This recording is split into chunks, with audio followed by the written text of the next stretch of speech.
Welcome to American Wisdom Hub, where timeless proverbs come to life through real stories.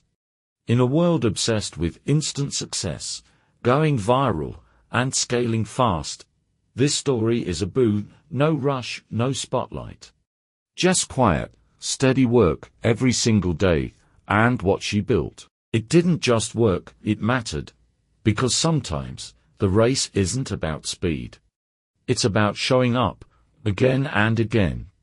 This is the true meaning behind the old saying, slow and steady wins the race. Emma Carter was never the loudest in the room. She wasn't the type to win debates, pitch to investors with blazing charisma, or build a startup in 90 days.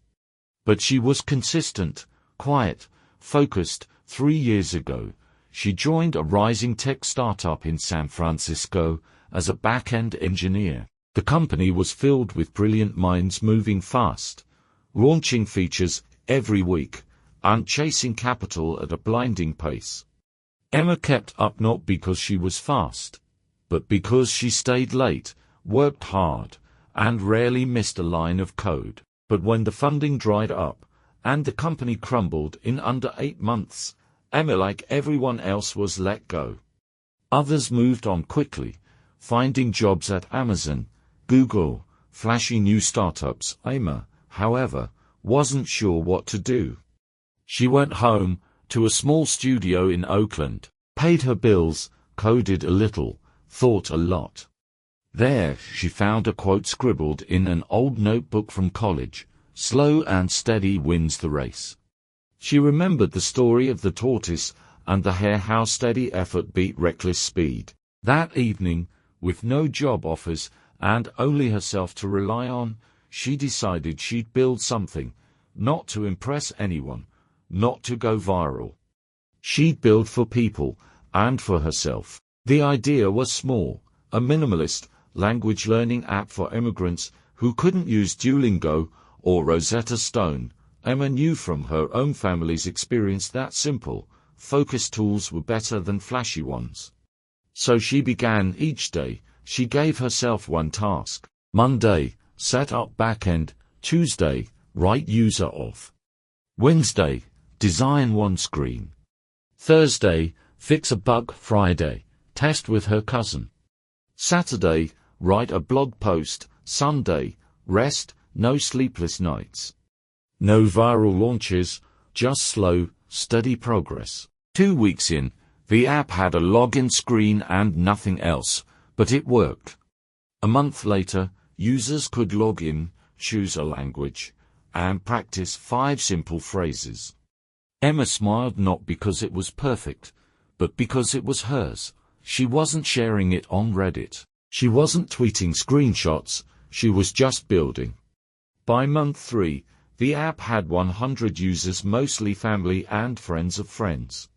But the feedback was pure gold. Someone said, "This is the first app my grandma could use without help." That comment meant more than any like or upvote. Meanwhile, her peers were on LinkedIn celebrating promotions. One launched a crypto startup that raised $1.2 million in 2 weeks. Another went viral with a productivity tool. Emma read the posts, she clapped. Then, she went back to her task for the day, optimizing audio playback for slower devices. Because that's what mattered, not the noise, the work. At month 6, her app had 3,000 users, no ads, no investors, just quiet growth. Then, a message came. A teacher at a community center in Minnesota wrote, "We've been using your app with our adult ESL learners. Some of them have never used smartphones before. But your design, it works. Thank you," Emma cried that night. Not from stress, from pride. Because for the first time in her career, her code wasn't serving profit, it was serving people. A year had passed since Emma Carter wrote the first line of code for her modest language app. She didn't have viral downloads, no investors knocking, no blog features, or flashy pitch decks.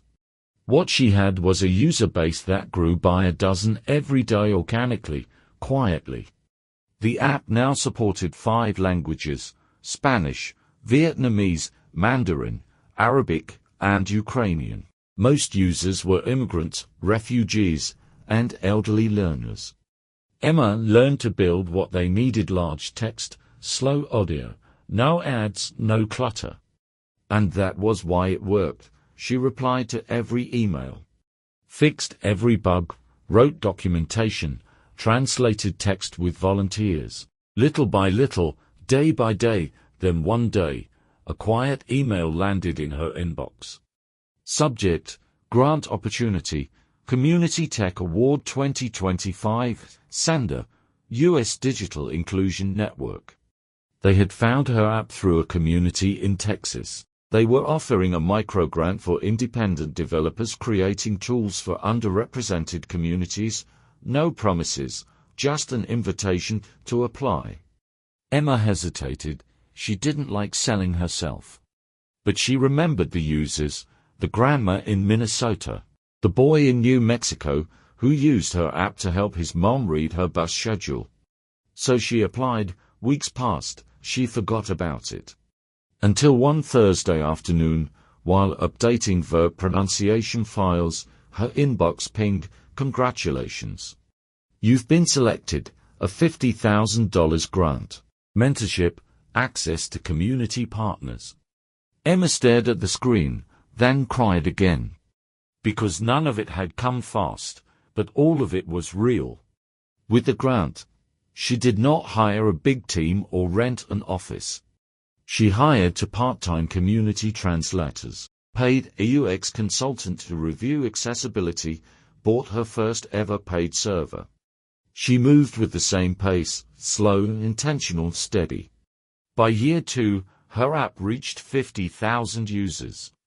By year 3, it was used by 5 school districts. She declined to investor offers. "I'm not building this for scale," she told one. "I'm building it to last." Her app didn't make millions, but it helped people. It gave newcomers to America a gentle place to begin. It gave Emma a sense of purpose. And she knew, had she rushed, tried to grow fast, impress fast, she would have failed. Because her strength wasn't in speed, it was in steadiness.